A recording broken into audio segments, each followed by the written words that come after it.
Boa noite a todos.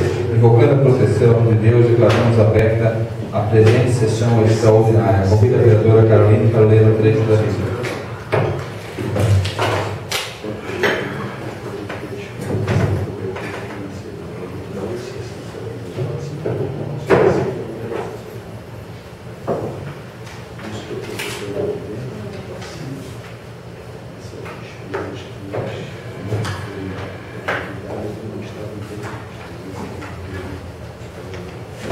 Boa noite a todos, cumprimentando o presidente, o cumprimento a mesa diretora, ao nosso prefeito municipal, aos demais vereadores e a todos que nos assistem.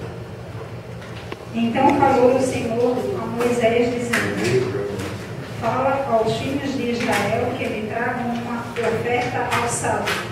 De todo homem cujo coração se mover voluntariamente, dele tomareis a minha oferta ao sábado. Obrigado, vereadora. Convido o primeiro secretário a fazer a leitura da ata da sessão, da leitura do expediente da presente sessão extraordinária.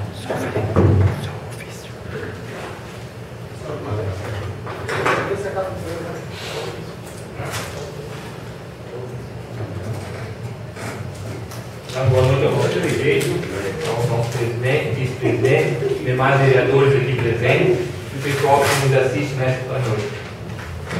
Ofício número 362, 2014, Gabinete do Prefeito. Assunto: Projeto de Lei 1067, 2014. Prezado Senhor, cumprimentando cordialmente, tendo votos de estima e apreço, a Prefeitura Municipal do Governador Celso Ramos encaminha para apreciação em regime de urgência Projeto de Lei 1067, 2014.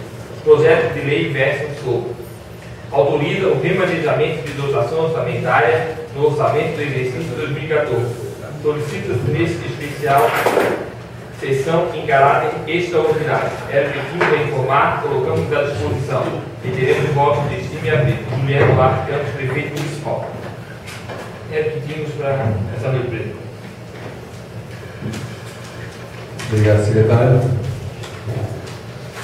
Caminho os projetos de lei, o projeto de lei número 67/2014 para as comissões Legislação e Justiça e Finanças e Orçamento para análise em conjunto.